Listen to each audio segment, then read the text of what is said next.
Hi, today I'm here with Ian Cook. Ian ran a successful and highly reputable catering business for over 40 years until you just won't believe what's happened. So today, let's hear from Ian. How are you, Ian? Not bad at all. Nice to meet you, Michael. It's been a momentous and big week for you as far as the news has gone and getting closer to some sort of accountability. Could you fill me in where we are? Yeah, well, it was a huge week. As I said, I woke up on Tuesday morning to find that we're on the front page of the Herald Sun. Apparently, someone had released some documents to them that we call the Ray Christie documents, which was quite interesting. I mean, we already knew what Ray Christie had said, and the most, I guess, the monumentous thing of that day, on when that came out, was all of the news services wanted to know. And they wanted to know what this was really about. And at the end of the day, the Department of Health sent in to the hospital that this lady was at their own guy. So they've seconded Ray Christie from the City of Knox. He's fully qualified as an EHO, health inspector. He knows the protocols for what he has to do if there's a listeria poisoning, etc. They give him instruction, he goes in. He goes in and he interviews the catering staff. He then interviews the infection control staff. So there'll be an infection control nurse, etc. I don't know who they are, but he's going to talk to them. He then apparently writes an email, and you've got to get the timing right. This email is sometime mid-morning, like maybe 6 hours after they've closed us. They get an email that says, 1, there are 6 different suppliers. 2, that there are the woman was on a soft food diet, and therefore the soft sandwich she may have had came from the hospital itself, from the other supplies they buy in. We don't provide that. Yeah. Okay, so what you've got is their own bloke giving them a report that says, hey, she never ate anything of iCook foods. We already knew some of this because I'd spoken to him on the phone and he'd told me this. We didn't have that. And then lo and behold, someone gets it to the Herald Sun and bang, it explodes. So yeah, it was quite a day. I'm just going to circle back for the viewers in case you've been living under a rock and haven't heard what's going on. There was a lady at Knox Private Hospital that died. It contracted listeria after eating a sandwich. Ian was one of the suppliers of the food but did not supply the sandwich, so she could not have been infected from anything that came from iCook foods. Because of that, Ian Cook sits here now with his family-run business gone. Successful, millions of dollars in patents, turning over, I think it was $7 million a year, employing 40 people, some of them with special needs, all gone. All because of some corrupt and inept, but you know it's borderline. You just won't believe it. So, and the report that comes out that exonerated you, they had that. So they said there was no way this lady could have contracted the listeria from anything you provided. There were 6 other suppliers, and they didn't look anywhere else. Correct. And what makes that worse is that that's just happened today. All right. So what happened to us happened 2.5 years ago. So for 2.5 years they've sat on it. What's even worse is that after they came in and stitched us up and shut the business down, they then charged myself and my company. So there were 48 charges on my company and there were 48 charges on me personally. The first brief of evidence they had, they were endeavouring to get me on what's called Section 8 of the Food Act, which are indictable offences. So they were actually trying to put me in jail. And when I read that, I was blown away. I'm thinking, you know, you've never done anything wrong. You were running your business properly. Someone comes in and fabricates evidence, plants a slug and does all these other things, and then they try and put you in jail to cover it up. Anyway, the department had this document. The department knew that that document would be, that I could use that in the criminal trial just to prove reasonable, bang, they would not have even been able to bring the charges. And yet they failed to produce it. They kept it hidden. And even Ray Christie was unaware that you didn't have that document as part of the evidence that was put up? No, at one stage, which was a couple of months after we were closed, I had spoken to Christie because he used to work at Dandenong, and when I spoke to him, I was talking to him about Rogerson, the other whistleblower, and corroborating their evidence, if you like, just to make sure I was on the right track. And he said to me, he said, you know, you need to FOI my report. It's pretty important, and it does show a lot of things about you and the fact that you didn't provide things and that there were other suppliers, etc. So I said, okay, so we FOI'd it. And what did we get back? Blank. Just all redacted? All redacted. I recently found out in a telephone conversation with the FOI officer who redacted it all, because I said to him, I rang him and said, why did you make this decision to do this when the documents have nothing to do with you? It all goes to the Department of Health. And he very quickly said to me, oh, no, it wasn't me. He said the CEO of the City of Knox and my manager, they were the ones that decided to redact everything. That's not very good. No.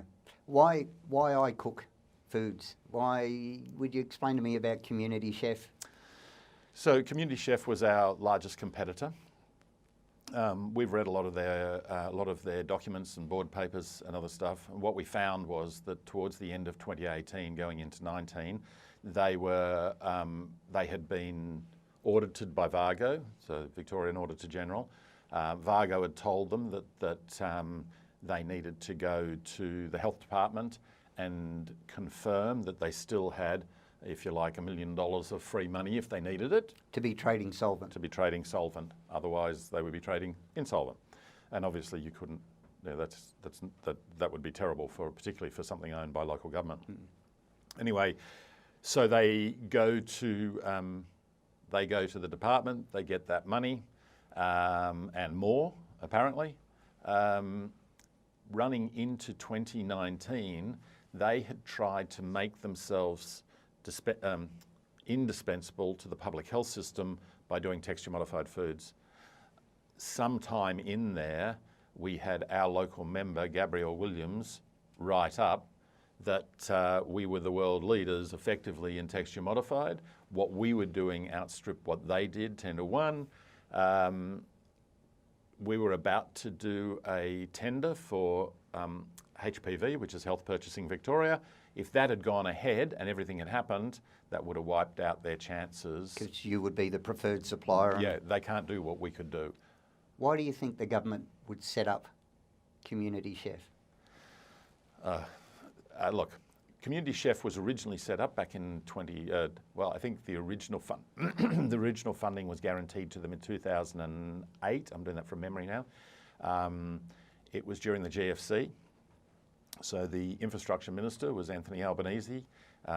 He gave the Victorian government through the health department, which was the health minister at the time was Daniel Andrews. He gave them $9 million. Brax, through his government, gave the health department, once again Andrews, a further $6 million. And the councils, from memory, put in about 2.75 of their own, and then they borrow the rest. They spend about 27 million setting this thing up. And the excuse for setting it up was they needed food security for the elderly because there weren't enough supplies in the marketplace. Therefore, there was a risk that the elderly who needed Meals on Wheels wouldn't be able to get meals. Well, that's a fallacy because when they set up, the largest operator in the system was a company called ISS. You'll see them. They do a lot of facilities work and they did a lot of food manufacturing back then. They had a big place in Kensington that employed 80 people. When Community Chef was set up, they wiped out ISS. So you lost 80 jobs there and you generated 50 down in Altona for Community Chef. The reports they were relying on, we read those way back. They were effectively just where you get a consultant to write what you want them to write. That's what it was, because the things they were arguing were ridiculous. We were in the market. There were a number of other smaller suppliers in the market. A number of councils doing their own thing in the market at the time. You know, there was plenty of people doing it. All that happened was they wiped out private enterprise businesses and lost jobs in that area, and it just, yeah. This from the party of the worker. That's ridiculous. Did they ever run at a profit? No, they know. Tell a fib. We've had accountants look at it. They had 1 year, I think was 18, 19. They supposedly made $16,000. This is out of $8 to $10 million in revenue. And out of a 20-something million Nearly investment. $30 million investment, bang, and they made, every other year they've lost money. The government's track record of running a private enterprise doesn't really work that well, do they? We don't have a good track record of anything being run efficiently. The money that went in, the $1 million they had to maintain to be solvent, to have their operating costs guaranteed. There was more money added to that, wasn't there? Yes, so if you read when you read the board papers, the CEO and the chairman both go and see, I've forgotten the name, but I could get it, that someone in the Department of Health and Human Services who can sign off on this. And they say, look, Vargo need us to have this, a letter covering us for this $1 million. However... Basically a bank guarantee. Yes, yeah, exactly. Yeah. It's like a free overdraft. You don't have to pay interest or anything else, and if you can, you pay us back, maybe. Anyway, so they've got $1 million, and then if you read the board papers, when they go and see the Department of Health, they say, look, we expect to have to draw down $800,000 of the $1 million, so we would like for you to increase the facility to $1.8 million. Did they ever explain the $800,000? We've read all the board papers of the time, all the notes for the time, and there is no explanation. It's just like, we're going to need this. When you actually look at their figures, so when you actually look at their trading figures for that period of time, they don't need 800. Why they needed 800 is beyond us, because they don't need that. As I said, they've just supposedly had their first profit of 16,000, and now they're supposedly needing a facility of 1.8 million because they're going to need 800,000. Well, they don't even look like losing 800,000 in that time frame. What do you think happened to the 800,000? I have no idea what happened to the 800,000. But if you ask me, what do I think of Community Chef? When I look at all their figures, they had good revenue streams. They had a very low food cost. That organisation, if you took their food costs, put it in my business, because they charge so much more, I'd be making a fortune. So as far as I'm concerned, Community Chef either was run by extremely incompetent people who were wasting money, or money was going missing. Beyond that, I can't tell you. I don't know any more than what I've read, but there's something very fishy about it. It's pretty easy to have a good revenue stream when you're a government-run business dealing with government-run organisations. Absolutely. And the tender process is opaque at the best. No, there was no tender. So Community Chef, with its councils that bought the Meals on Wheels from it, they had an exemption from going to tender. They didn't even have to. No public scrutiny. Their figures were never publicised by the Auditor General. They supposedly were commercial in confidence. How you can have that when you're spending public money, I don't think that works, but yeah. So we've had a Labor government set up a Labor state government with Dan Andrews at that stage, the head of the Department of Health and Human Services. Minister, yep. We've got Brett Sutton in there at that stage. Was he? No, I don't think he came till later. I'm not sure at what time Brett Sutton joined the Department of Health. Yep. But remember, when we were closed in February 2019, I think in the December or I'd have to check, sometime late in 18, he goes from being, I believe he was the head of communicable diseases, and he becomes the acting chief health officer then. And he's been installed, he's the new boy. And now suddenly this failing at best, I don't know whether we can actually call it a competitor, but a threat to your business, suddenly has the power to oversee the lifeblood of your business. They're enforcing, they're the judge, jury and executioner. Well, yes. I mean, the thing that is quite wrong about all of this is that John Benny, who is the CEO of the City of Dandenong, and therefore he's our regulator, John Benny is sitting on the board of Community Chef. So, yeah. And the other thing too from the board papers that we know, the morning we were closed on the 22nd, that they pinned the paperwork. So they actually closed us lunchtime on the 21st verbally, and then they put the paperwork on the building, which they have to do at 4 a.m. on the Friday morning. This is signed off by the Acting Chief Health Officer, Brett Sutton. And we have, at 9 o'clock, John Benny goes into a board meeting for Community Chef. He tells the board that iCook Foods has been closed. He tells the board there's going to be a coronial inquiry, which there never was. They say how long. He says we're going to be shut for at least 2 weeks. The board and the CEO then do a few things. They get media ready just to make sure they're in front of it. We know from metadata that they actually found out quite early from Benny about this. So then what do they do next? The next thing they do is they contact MAV. They say to MAV, let all the councils that iCook Foods produce for, let them all know we're here to help. We'll take it. And they did. So they picked up a couple of our contracts just like that. So I hate to keep going back to the $800,000, but Yep. It sticks in your mind. It sticks in my mind. Do you think it's gone into the Andrews government somewhere along the line? I don't know. I honestly don't know. All I can tell you is money has gone missing. The conclusions you draw from that are going to be for yourself, your viewers and everyone. One day we will find out if the Auditor General comes back in and has a good hard look. All right, so they've closed you down. They've buckled the business.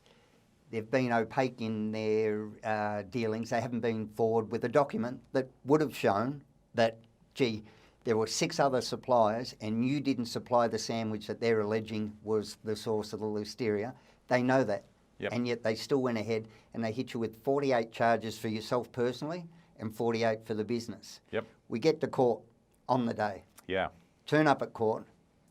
What happens? So on that day, so that was the 3rd of October 2019, I won't forget that one in a hurry. How long after you closed was... We were closed in the February, 22nd of February, so then 3rd of October. So there was supposed to be a mention date in the August. The prosecuting solicitor, so Dandenong used a private prosecutor, and the prosecutor rang my civil solicitor and basically just said, which charges will Ian plead guilty to and we can start doing a deal now. And my lawyer said, well, I've spoken to Ian, he's not pleading guilty to any. This guy was actually, according to my solicitor, he was quite surprised. He said, what, none? Got to keep in mind, Dandenong hasn't lost a health case in 20 years. They're very used to people rolling over and just saying, okay, well, I'll plead guilty to those, get rid of those. And which is why they chuck a whole heap of charges in one hit on a lot of people. It's an understandable thing when legal costs aren't borne by an individual, when it's just government money and Correct. Very deep pockets, and you've got to look at the cost of defending yourself versus the outcome. Exactly. So, and often you might have a business still closed or there's other issues around it. Anyway, so we go from there. He says, oh, well, we then have to have a contest mention. So it goes to the contest mention, which ends up in the October. So October the 3rd, we rock up. I have my solicitor. So now I've got a criminal solicitor and I've got my barrister. We walk in and they say, look, Ian, I have my, Ben, our general manager, sit in this room. We'll give you a call when we're ready. We're going to go and have a chat to the other side and sort out the technicalities or whatever the polite things they do for going into court. So we're waiting. Anyway, 2.5 hours goes past and my lawyer finally comes back out and says, come outside, I want to have a chat to you. So we get out there and he says, okay, the council are saying through their prosecutor and their barrister, they'll drop all the charges except 4. They want to convert a couple of the charges into infringement notices, but basically all the rest will just be dropped. There won't be the $11.5 million in fines. It'll be just, that's it. Thanks very much. See you later. And he said, I have to tell you, this is what they're offering. And he also said, Ian, to have that many charges dropped is very significant. You have to have a hard think about this. And I said, no, I don't. Just tell them, happy. We'll go in and see the magistrate. And he said, okay. Done what I had to do. So we go back inside, the case is called, they say you'll be up shortly, and we are walking to go into the court because they've called, Cook versus the City of Dandenong or whatever they call. And I said, and there's a hand on my shoulder. It's my lawyer again. He said, hang on, Ian. I said, what now? He said, I need to talk to you again. So we go back into a private room. He said, well, they've decided they're going to drop all the charges. I said, well, I have no control over this. This is them. And he said, yep, well, they go. He said, the only thing they say is they want you to sign up to a non-disparagement clause. And I said, as in, I'm not going to talk to the media? And he said, yeah, pretty much, that's what they're after. I said, in which case, go tell the magistrate we're on our way in, because I'm not. And now I had my son there at the time. I had my civil lawyer on the phone listening in, a barrister and a lawyer. And the lawyer's looking at me going, Ian, this is 96 charges they're dropping. They just don't want you talking to a newspaper. And I said, they can do whatever they like. I'm not walking out of here not being able to tell my story. That's just not going to happen. So he goes, okay, next minute. Okay, well, we'll drop them all. Would Ian please not talk to the newspapers this afternoon? There you go. That was the day. So it took 4 or 5 hours. So from February through to October, yep. How many staff? 41. 41 well, staff? 45 including the subcontracted drivers, yep. 45 staff out of work. All gone. Family? Out devastated. Yep. Suppliers? How many suppliers were you a major part of their business? 15 or 20, yeah. And it took them till they were walking into the room to realise that they didn't have enough evidence. Not only didn't have enough evidence, but were most likely going to expose themselves for what they've done. Yep. It took them to that point there to go, you know what, we've made a mistake, and we're not even going to admit we've made a mistake, and we don't even want you, please, letting anyone know that we've made a mistake, and they just expect this to go away. Yeah, well, mistake's a very polite word. So there are some times when I'm quite happy to be quite blunt about it. The evidence that was against me was all manufactured. Okay, we've got body camera footage, their own body cameras that they've edited. That is a serious crime, editing it. We know who edited, when they edited. What they didn't realise is that within our organisation, I've got 2 absolute experts on computers, metadata, you name it. All right, I've got people who are trained legally. I've got my son with a degree in hospitality and a very sharp eye. And we've done all our own FOIs, all our own evidence gathering. I've got 2 retired detectives that have been happy to work with us. So we knew that what they were doing was a malicious setup just to stop us. And basically to keep Community Chef,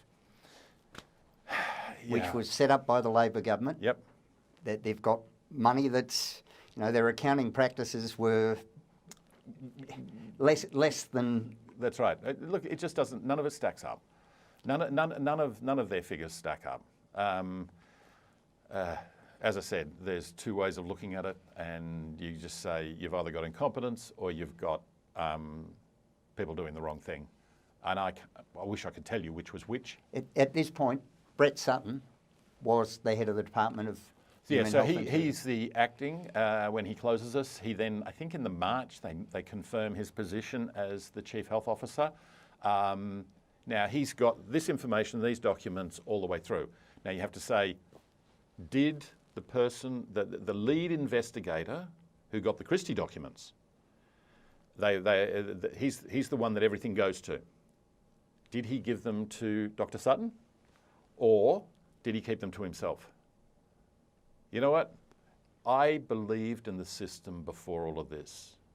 I always did the right thing. Health inspector wanted something done, we did it. If our auditors came in and said, Ian, change that, do that, we did it. No argument. We have millions of dollars tied up in this. Of course we wouldn't. Why would we risk everything or risk not doing as we're told? Yeah. So we've done all of that. As far as the original health inspector, the Garlic, she has written her own report. Yep. And she's signed off on her own report, which isn't meant to happen in Mr. Sutton's. No, that shouldn't happen. Now, that should have been picked up by John Benny, the CEO of the City of Greater Dandenong. Obviously, they didn't. And then you've got Dr. Sutton believing in the system. I would like to believe that he wasn't told but he needs to come out and let us know what he did know and what he didn't know on that day. And what's happened to garlic since then? Oh, that's very interesting. So garlic is, from what I'm told, garlic is on what do they call it? Extended leave, or it's like an extended sick leave. On pay? On full pay, which is interesting because the woman who came out and said they're trying to set iCook up, that was Rogerson, they've fought all the way along to stop her receiving work cover or any payments. Do you think Brett Sutton has been rewarded or held to account, seeing he's the captain of the ship? The buck has to stop somewhere. No, I agree. That's why I say what we need to know is he needs to come out and tell us what he knew and when he knew it, because that's the crux of the matter. When we know that, then we know. Was he part of it? If so, then he should lose his job. He should be gone. If he was misled, then you have to query him as the commander, because he should have his finger on the pulse, particularly if you're going to shut a business. So what were the motivations? I don't know. But I have asked myself this question many times. It's like garlic, like Sutton. If they knew, then why did you do it? Was this just malicious, or you just thought it was going to give you some good publicity? What was it? Or was there something worse? I don't. Those questions have to be answered in the fullness of time. Has anyone been identified as a person of interest by the police? So there was a document that came out from the police, which was written by Ash Penry, and that showed 6 persons of interest, which did include Professor Sutton. So the police have named... Dr. Sutton, whatever they want to call him, yeah. Police have named Brett Sutton, Yep. the head of the Department of Human Health and Services, Yep, as a person of interest in wrongdoing. Yes. Now you've got to remember, on the day we were closed, what he did that was wrong was that he ordered the destruction of $700,000 worth of finished food. So that was 10.3 tons of food he ordered the destruction of, but he had no power to do it. If he wanted to, now he could have done that, but he needed to use the emergency provisions of the Food Act, and he needed to get the secretary involved. None of that happened. Penry said to us when he was talking to us about charges, he said that's, what do they call it, willful damage, Yep. or destruction of property or something, one of those crimes. I'm not up with crimes, but yeah, that's how that fitted in. So you can see there were a number of things in there which automatically makes him someone that they would want to talk to.